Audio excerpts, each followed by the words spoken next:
Nami nobis. Manamatu churo namen.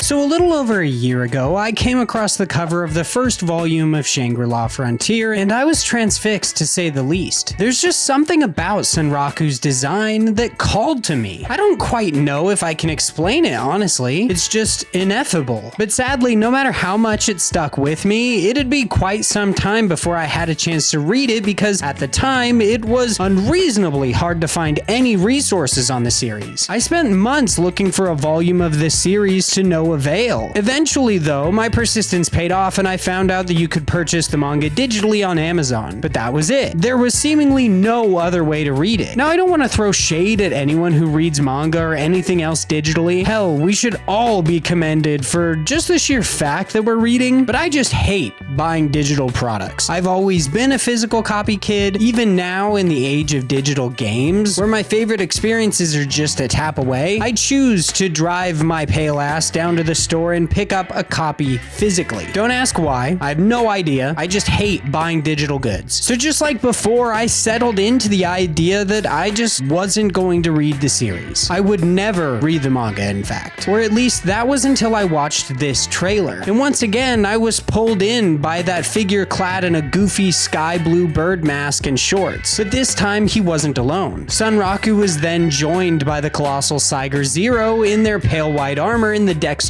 Arthur dancing around in the flow of battle like they were the embodiment of the wind itself. But more than anything else, the atmosphere that this trailer alluded to sank its teeth into me and refused to let go. After that, I knew I could no longer delay. I just had to check out the manga. So it was that I bought the first 6 volumes and binged them within 2 weeks. Needless to say, I was hooked. Hell, I even planned on making a video about it ahead of the anime's release. I took several pages of notes in anticipation, but I sadly had no idea how to get manga panels for videos. So the head of steam I'd built up quickly faded into the ether. I now know how to get them?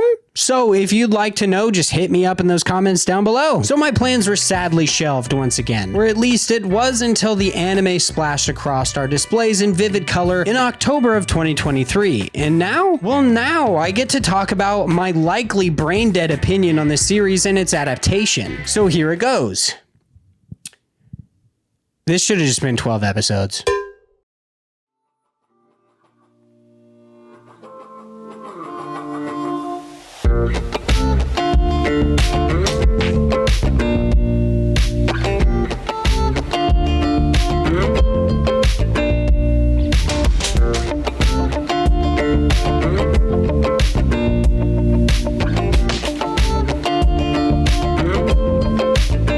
Shangri-La Frontier by Katarina began publication as a web novel on the online hosting platform Let's Become a Novelist, the very same site that hosted series like Log Horizon, Overlord, and ReZero, just to name a few. After 3 years on the platform and an indeterminate amount of chapters released, I say this because it's weirdly hard to find any sort of information on the web novel. Katarina was offered a manga adaptation for the series through their DMs of all places. I know that this is probably a normal thing for companies to do, but I just find it so weird that Kodansha just slid into their DMs. Like, I wonder if they just threw out their pitch and then sweetened the pot with an added little booty pic or something. Nothing too overtly sexual, just something to get Katarina wondering, you know? Anyways, Kodansha partnered Katarina with Ryosuke Fuji, an artist who, at that time, had only worked on 2 series beforehand. The first being a short-lived Attack on Titan spin-off titled Lost Girls, which ran for only 2 volumes and followed Annie Leonhardt, of all characters, as she investigates the mysterious disappearance of a wealthy merchant's daughter. And the other series was World End Crusaders, which ran for 3 volumes, and if its nonsensical description was at all indicative of its quality, was mercilessly killed soon after. Thus, with the partnership between Katarina and Ryosuke Fuji established, Shangri-La Frontier entered a whole new world of possibilities, one in which it has thrived. As of April 10th, 2024, the series has sold over 8 million copies in circulation according to the press released by Kodansha. Not only that, but in 2023, Shangri-La Frontier won the Kodansha Manga Award, the very same award that has been won by amazing series like Frieren, Your Lie in April, and Attack on Titan, Hajime no Ippo, and many, many more. Of course, with all these accolades piling up, it was only a matter of time before Shangri-La Frontier finally received an anime. And so the series was handed off to C2C, the same studio that worked on projects such as Reincarnated as a Sword, which I love, Handyman Saito in Another World, Wandering Witch, The Journey of Elena, and Tenchi Moyo Ryuki? Or something? I don't know. Or more specifically, its fourth season, which feels like an odd distinction, but whatever. Sitting in the director's chair for SLF was Toshiyuki Kubuka, a man who's been cutting his teeth in the industry since the 80s. He's worked as an animator, writer, storyboard artist, character designer, and essentially every other job related to animation. It seems the only job this man hasn't done is boom operator or grip. Hell, he's even worked on games. Now, there are those out there who will judge him due to his ties to Berserk's Golden Age films, but honestly, I don't think they're that bad. When compared to some of the borderline slideshows being produced today, they're downright great. Other notable names associated with the project are basically its voice cast, because finding anything on the production staff behind an anime is like looking for the devs of Atari in the 80s. So let's just give credit where credit is due, because SLF's dub is fantastic. Starting with Eric Vale's portrayal of the lovable streaker, Rakuro Hizutome, aka Sunraku. He's so great in this role, perfectly hitting those high moments when Sunraku is at his most goofy, as well as those when he's devoted every bit of focus to the enemy in front of him. Not only that, he nails the real world segments of the anime too, toning down his grown-ass man voice, because yes, he is actually in his 50s, to perfectly match that of a teenage boy. So I need to be real with you, based on this performance alone, I never would have guessed that Vale was also the voice behind My Hero Academia's Shigaraki. I only found out while doing research for this video. Next, there's Corey Petit, who voiced Sunraku's lover from afar, Rei Saiga, also known as Saiger Zero. While I can't say that I've heard many of Petit's roles before this, I think they did a great job. They frequently vacillate between Saiga's high-pitched teen girl voice and Saiger Zero's deep, more mature tone without any bleed between the two. And since we're on the subject, I'd also like to take a moment to commend the audio producer of this series. If nothing else, they actually put the work into making Saiger Zero's voice sound world accurate by slightly muffling their voice while in the armor, as well as adding a small delayed metallic twinge slightly after she speaks to drive home their performance. This subtly adds to the realism of SLF's world and proves to the viewer that it is indeed a god-tier game. We no longer have to take Sunraku's word for it. Seriously, I could spend the next 30 minutes talking about the cast of SLF, because I don't think that there was a bad performance in the bunch, but while that's indeed true, I do think that there was one that rose above all the rest. The cream of the crop, you might say, and that is Brittany Lauda. Now, if you're not sure who she voices in the series, that makes sense, because she doesn't voice a character, but instead she is the narrator of the series. Now, I think I talked about my love of audiobooks in my solo leveling video, but just in case you haven't watched that, I'll pin it up here at the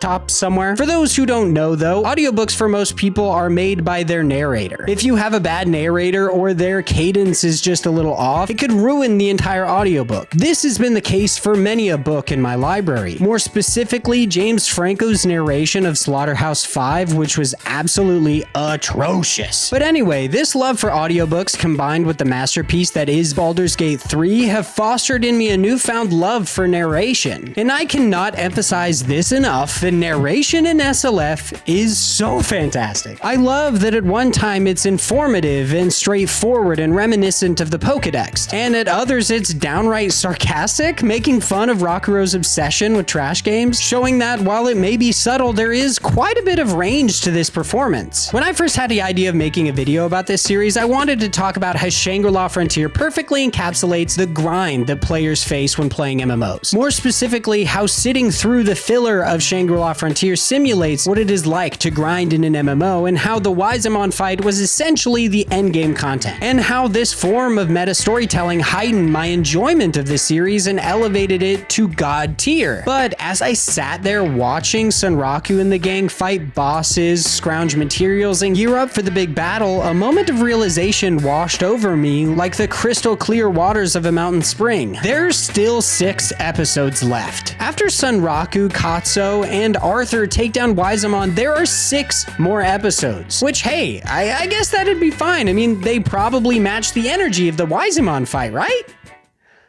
Right? I'm pretty sure you already know the answer. Of course not. It's more filler, and for those of you out there thinking that I haven't watched the anime because I keep calling him Waisamon the Tomb Guard, not Weathermon, it's because that's his fucking name. Why they chose to change it for the worst, I have no idea, but they did. Hell, in the trailer I referenced earlier, they call him Waisamon. Whatever.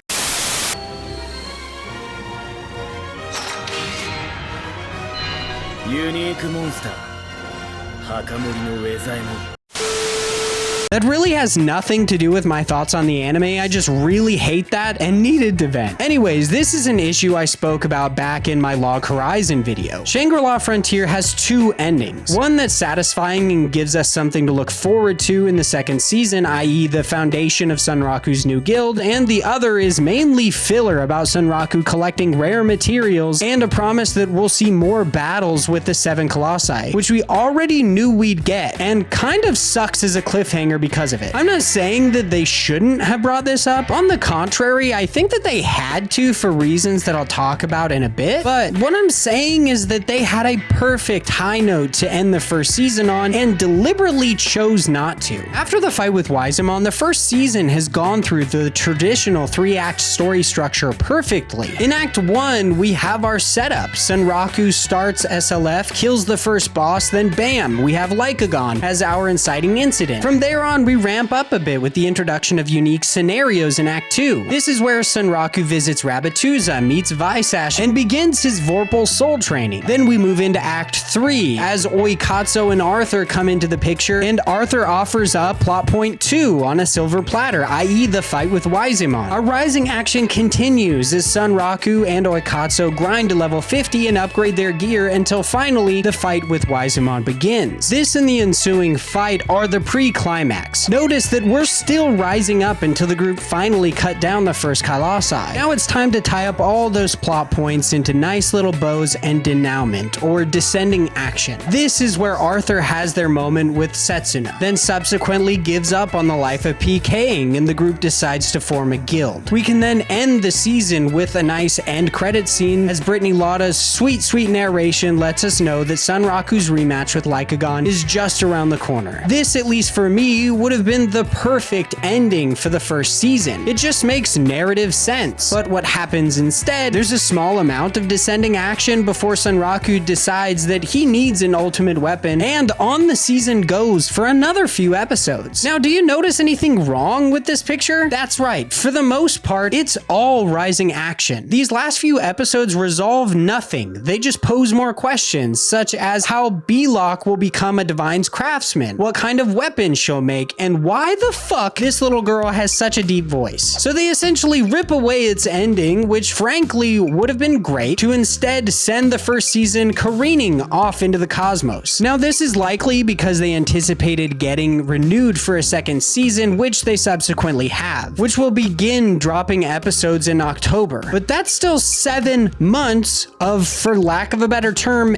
edging, which, hey, that's cool if you're into that, but personally, I like to come hard and fast, not sit around for 7 months with my dick in my hand. And the thing that annoys me most about this is that there actually is precedent for an anime's first season to have 2 endings. And you know how they do that without making the story feel hollow? They just split the damn season into 2 parts. Jobless Reincarnation has done this twice, and I doubt they'd have been renewed for a 3rd season if there was a massive drop-off in viewership. So why couldn't they just do that? Why did they have to completely botch the end of their first season? These aren't rhetorical questions, by the way. I'd love to know what was going through the writing staff's minds when they decided that those last few episodes were a good idea. Sadly, not only will I likely never know, but I also just know that they're going to make the same mistake with season 2. As of the time of writing this, an episode count hasn't been announced, but if that's anywhere near the first season's 25, then it likely won't have a satisfying ending either. I know that's kind of a somber note to end this video on, but I've got nothing. The first season should have ended after the fight with Waisamon, and it definitely should have been 12 episodes. Those last 6 episodes, while fun, were completely worthless.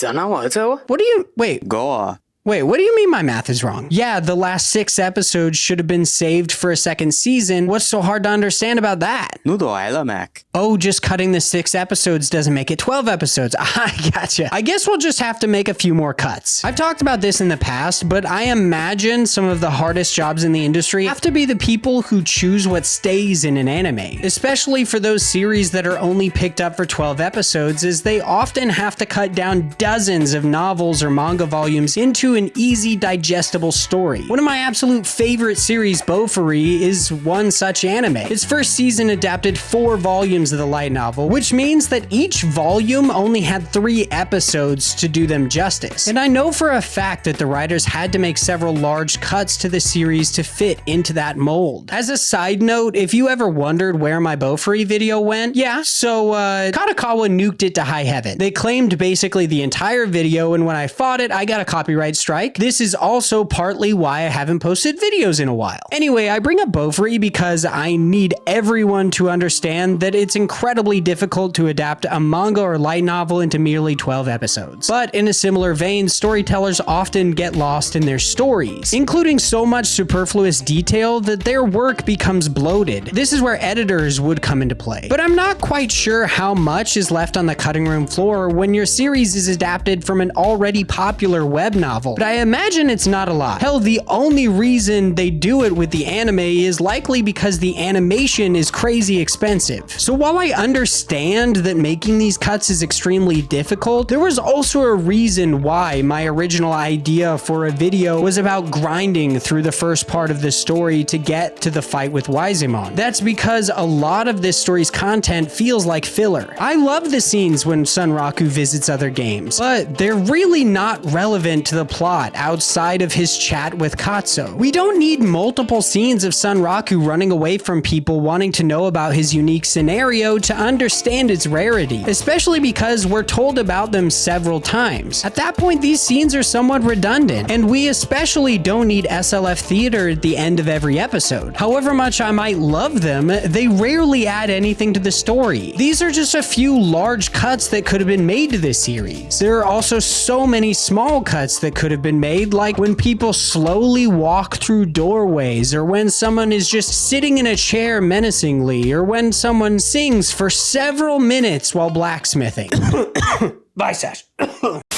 For those thinking that I'm pitching that all of the goofy moments be cut out, like the mushroom microphone or when Katsu and Sunraku make fun of Arthur over Setsuna, you're misunderstanding what I'm talking about. The scenes I just mentioned are integral to the story. They show the audience who these characters are and expand on their dynamic. No, what I'm talking about are the scenes like these. Anyone do that before? Hey, you guys saw that, right? 2 flying smashes, and both of them had hitboxes.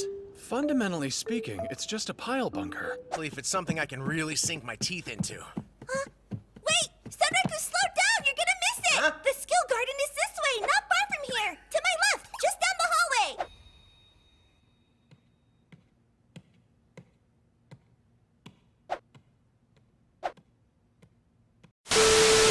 Trimming these few scenes and allowing the first season to have a proper ending would no doubt have taken a lot of work, but it would also have undoubtedly taken what was a good battle anime and elevated it to god tier. And that's the video. Thank you so much for watching, especially if you made it all the way to the end. But I have to ask you, do you agree? Or would you rather keep the adaptation as close to the creator's original work as possible? Let me know in those comments down below. I'll be down there chatting with all of you. So if you have something to say, let's talk about it. If you've ever wondered what it's like to wake up in another world as a spider, click right there. But until next time, go watch some anime.